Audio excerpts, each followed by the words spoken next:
மாணவர்கள் அனைவருக்கும் வணக்கம். நம்ம இன்னைக்கு முடியரசன் பத்தின தகவல்களை பார்க்க போறோம். இவருடைய காலம் பார்த்தீங்க அப்படின்னா 1920 இருந்து 1998. இவருடைய ஊர் வந்து தேனி மாவட்டத்தில் இருக்கிற பெரியகுளம் தான் இவர் பிறந்த ஊர். இவருடைய பெற்றோர் பார்த்தீங்க அப்படின்னா சுப்பராயலு, சீதாலட்சுமி. இவருடைய இயற்பெயர் வந்து துரைராசு. இவர் எந்த பள்ளியில தலைமை ஆசிரியராகவும் தமிழாசிரியராகவும் பணியாற்றி இருக்கிறார் அப்படின்னு பார்த்தா காரைக்குடி மீனாட்சி சுந்தரேஸ்வரர் உயர்நிலை பள்ளி. இதை வந்து பள்ளி பாடப்புத்தகத்துல வந்து பாத்தீங்கன்னா மீசு உயர்நிலை பள்ளி அப்படின்னு போட்டிருக்கோம். ஓகேவா? அதோட ஃபுல் ஃபார்ம் பாத்தீங்க அப்படின்னா காரைக்குடி மீனாட்சி சுந்தரேஸ்வரர் உயர்நிலை பள்ளி. ஓகேவா? அடுத்து 1966ல தமிழக அரசு வந்து பூங்கொடி அப்படிங்கிற இவருடைய கவிதை நூலுக்காக பாரதிதாசன் விருது வழங்கி இருக்கு. அதே மாதிரி தமிழ் வளர்ச்சி கழகம் வந்து இவருடைய வீரகாவியம் அப்படிங்கிற அந்த கவிதை நூலுக்கு வந்து பரிசு கொடுத்திருக்காங்க.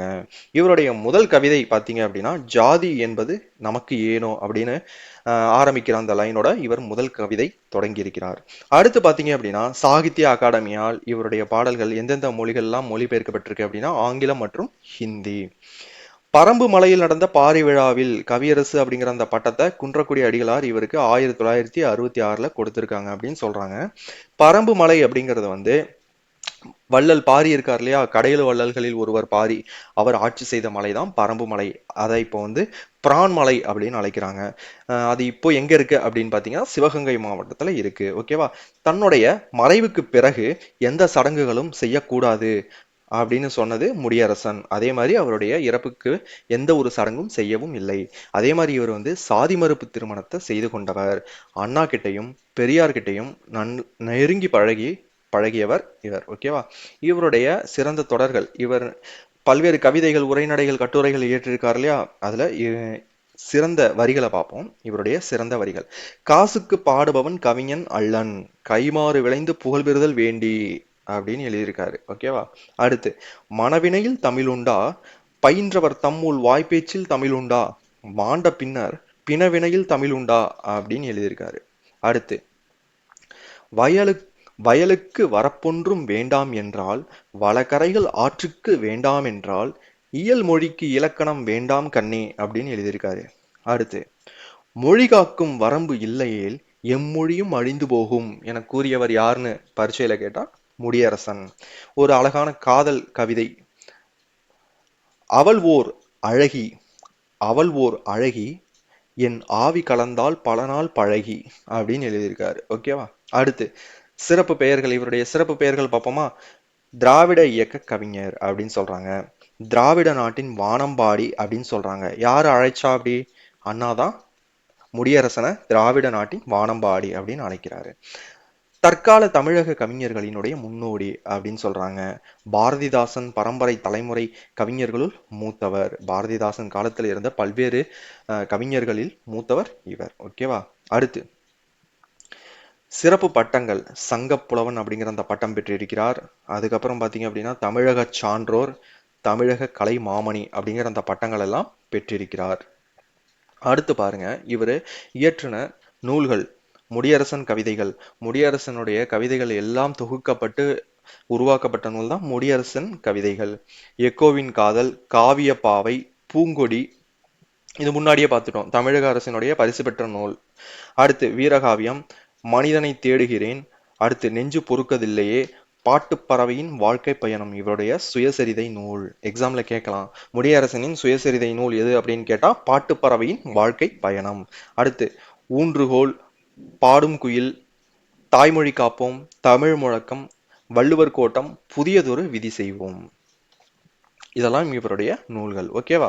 அடுத்து இவரை பத்தி யார் யாரெல்லாம் என்ன புகழ்ந்திருக்காங்க அப்படிங்கிற வரிகளை பார்ப்போம்.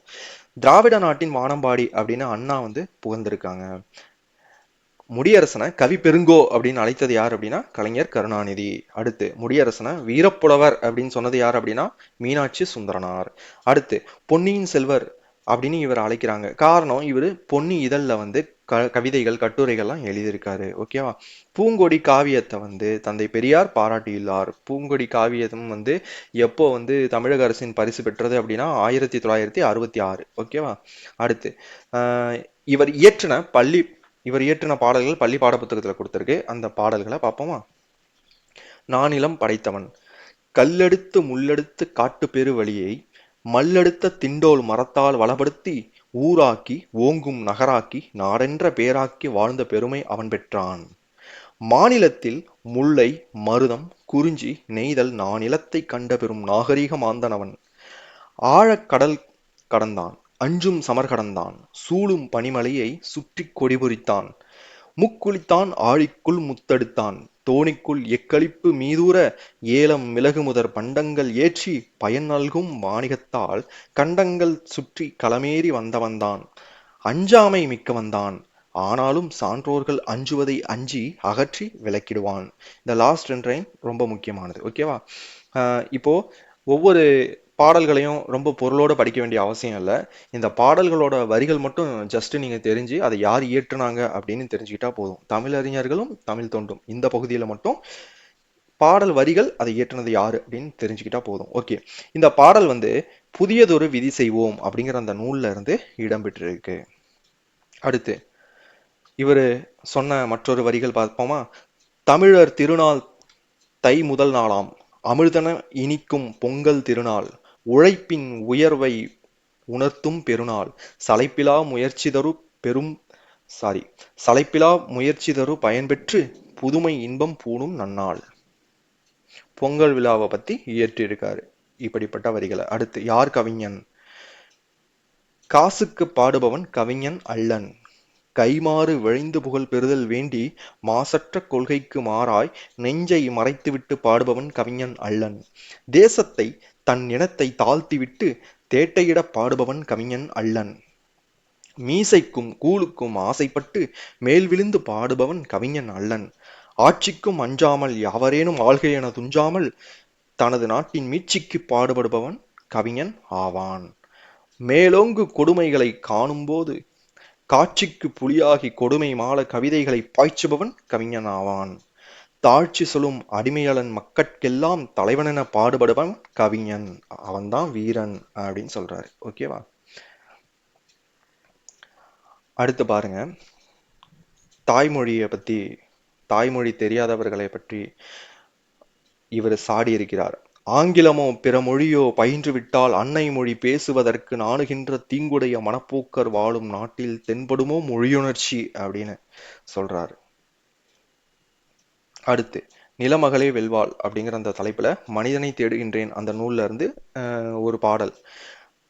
நமக்கென்றே இருப்பவளை வாழ்நாள் எல்லாம் நலிவுறுத்தி வருகின்றோம்,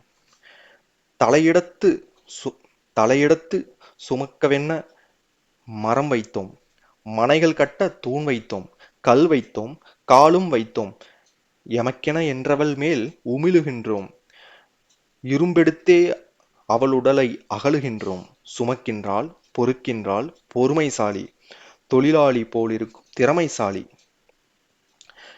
கடல் சுமந்தாள் மலை சுமந்தாள் கான் சுமந்தாள் கால்நடைகள் பல சுமந்தாள், மாந்தர் என்ற உடல் சுமந்தாள் வயல் சுமந்தாள் நதி சுமந்தாள் ஊர் சுமந்தாள் நகர் சுமந்தாள் செடி சுமந்தாள், குடல் சுமந்து பெற்றெடுத்த அன்னையில்லா குலப்பிள்ளை போலாகி நின்றாள், அந்தோ மிடல் சுமந்த அவள் உருத்து சினந்து நின்றாள், மேலாளர் வாழ்வெங்கே அவளே வெல்வாள் அப்படின்னு நிலத்தை பூமியை பற்றி அவர் பாடியிருக்கிறார்.